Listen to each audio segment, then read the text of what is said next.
Okay, so this is Dune Drifter. You wake up in a desert and you get told to find the gods. Cool. Normal Tuesday. And you can do this one thing that nobody else can do. You can see through mirages. The desert lies to everyone. It shows them walls and paths that aren't actually there. But you can hold a button and see what's really there. So you're basically the only one not getting scammed by the sand. Wow. How lucky. The main character gets the most needed power. Who knew? There's no combat, nobody fighting anything. You walk around, do puzzles in old ruins, collect star shards, and climb towards this giant spire. The vibe is kinda like Hollow Knight. And I know, Hollow Knight is everyone's inspiration. But it's still one of the greatest games I've ever played, so I'm not sorry.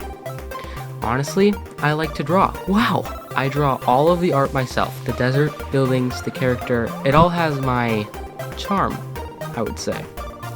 Charm is a nice word for slightly wrong. I'm not a programmer. The game's in C++ and I use AI to write the code.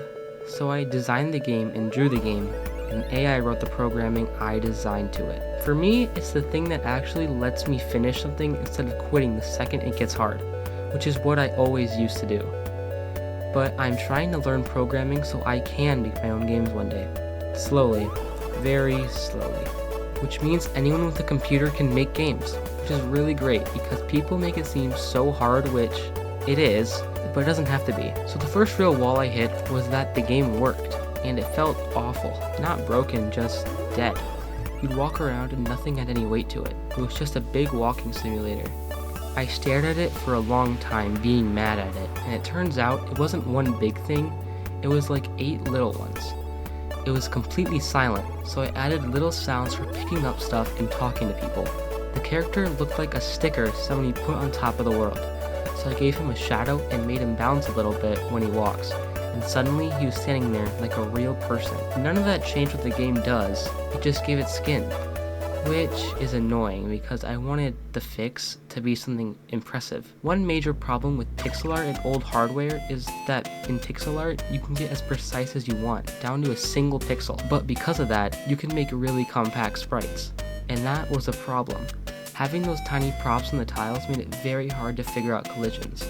The first thing I tried was pixel perfect, but that didn't have the same charm as old Pokemon games. Their collision wasn't prop based, it was tiled based, which wasn't my system before. So instead of getting better at a bad system, I threw the system out. Now there's a layer called walls, and I just paint red on anything solid. That's it. Paint red and you can't walk there. And that's maybe the biggest lesson I've learned from this whole project. And it's not even about art. When the tool is fighting you that hard, sometimes the answer isn't to push harder.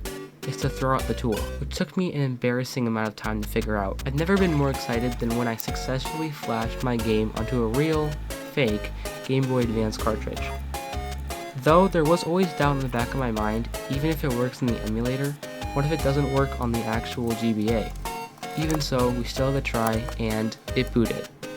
This thing I've only ever seen on my computer was sitting in my hands, running on a console older than I am. I was so happy for about a day, because playing it on real hardware made something extremely obvious. It ran great, but it wasn't a game. It was just a very nice desert you could walk around in. There was nothing to do. I made a screensaver. Okay, so the game already had the idea in my head for mirages, which would make the world feel more alive, but I didn't implement it yet. Then I thought, what if that mechanic was just the whole game? Like it wrapped around that, like there was puzzles with it and stuff. So now, you can hold B and the fake stuff just disappears, and you can see what's actually there. A bridge, a path, a giant hole you were one step away from walking into, and that changed everything. It wasn't a walking sim anymore. It was an actual puzzle game, so I renamed it Dune Drifter, mostly because it sounds cooler. Okay, so now it's a puzzle game, and I actually had to build the stuff that makes it one, which is where you find out how much you didn't know about game design.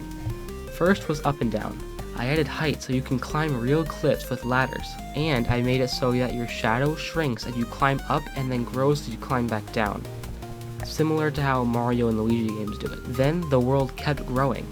The ruins started to turn into multi-room dungeons instead of just one screen, and then you can collect star shards all over the map to open those ruins. the budding growth of an actual game loop. So it's not a tech demo anymore. It's looking like a little bit like an actual game. So deep down in the biggest ruin, there's an orb, and you carry it all the way to the altar at the spire, and it wakes up a god. And I wanted that to feel like an actual reward, so I did something extremely stupid for one person with no animation experience. I animated the encounter. It plays out like a comic, and then turns into an actual animation of the god flying up the tower to meet you. And seeing that play on a real Game Boy, something I drew frame by frame, is the whole reason I do this. So up until now, the mirages only existed inside the ruins, just little puzzle rooms, which always bugged me because the entire idea is the desert lies to you. So why is lying not even in the desert? So I rebuilt it. Now any room in the overworld can have two versions, the one you see and the real one beneath. You can swap anytime. So a wall that isn't a wall, a gap that isn't a gap, you can see in the desert. So I made the swap feel like something, a flash of heat off the sand. The first area started feeling like a prototype again, so I rebuilt the whole thing. 15 new rooms, and it actually started to feel like a place in a world. Okay, so I'm really glad this happened. So when I put that shimmer effect for when you see through the mirages, the screen would flash white every time you used it. I thought it looked pretty cool, and then someone in the comments told me that it can actually trigger seizures. So I threw it out and redid it. Now there's no brightness change at all. It's just a sideways ripple, like heat. Same effect, and it can't hurt anybody. I never would have caught that on my own. So if you make stuff, full screen flashes are the real problem, and now you know too. I just made the world a whole lot safer. You're welcome. So then I did something that felt incredibly lazy and turned out to be one of the most important tasks of the whole game. I didn't even open the game though, all week. I had all these cool things built that didn't add up to anything. So I sat down and actually figured out what this game would be. How you get powers, how each one opens up a new part of the world, and what every single room needs to have to be in the actual game. Just planning out what the game could be. And you can't see anything that I did outside the game in the game, but it's the reason everything after works. So this is Pip. He's a fallen star, and he's the first character in the game who's actually a person. He fell out of the sky like you did. He tried the trials, and he wasn't strong enough, so now he kinda just hangs around the desert. I rewrote the entire dialogue system for him, and his soon-to-be friends. Real speech bubbles, text that types out because he deserves better than a gray box. So you take what he gives you, and you go wake up the god at the spire. And the god teaches you one thing, how to merge. And then you come back to Pip, and he's so excited because he's been stuck out here by himself forever, and now he can finally be useful. So you merge, and he gives you everything he is, and he's gone. And what you get is his power, a rope of light that pulls you across gaps you couldn't cross before. And the first thing you do with it is get across a river that's been blocking you the entire game, into a town you see for the first time.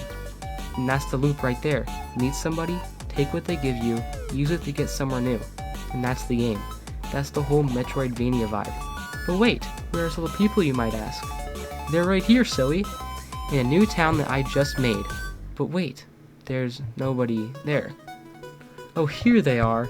The town isn't empty anymore. It's full of fallen stars. The ones who came for the trials but weren't strong enough. Just living in the ruins of a civilization that isn't around to complain about it. And I drew them all different, because every fallen star has its own form that reflects its power, and I wrote every single one of them. There's a guy who just jokes around about it constantly, an elder who's been here longer than anybody and knows she's never gonna pass the trials, and there's one dude who's lonely enough to want you to fail your trials so you can stay with him. That one got a bit dark, actually.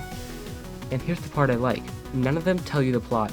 They each just know one small thing that's slightly wrong. Nobody knows who built the town, but something's stopping them from leaving. And you glow more than they do, so you can put it together yourself. There's a reason this desert is like this, and it's not a nice one.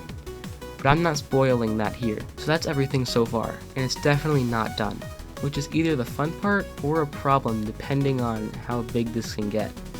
Right now I'm finishing the first area properly. The town needs insides to the buildings, and there's a whole backpack system coming where the stars you merge with work like charms that you swap around. Like Hollow Knight. Who said that? After that, more gods, more powers, and actually climbing that spire. The story is completely planned out. I just have to make all of it, which is fine. It's fine. I can do it. It's not that big of a deal. But it went from a walking simulator I wasn't even sure about to an actual puzzle game with characters I'm really proud of. On a Game Boy. I'll take it. I'm putting out a playable demo of the first area soon, so if you want to actually hold this thing instead of just watching me talk about it, that's coming. But I will most definitely release a normal PC version for people who don't own GBAs. And there's a new devlog coming in a couple of days with the rest of what I've been doing. We're almost at 50 subscribers, so if you want to see more of this game, keep an eye out for new shorts, subscribe. There's a lot more desert,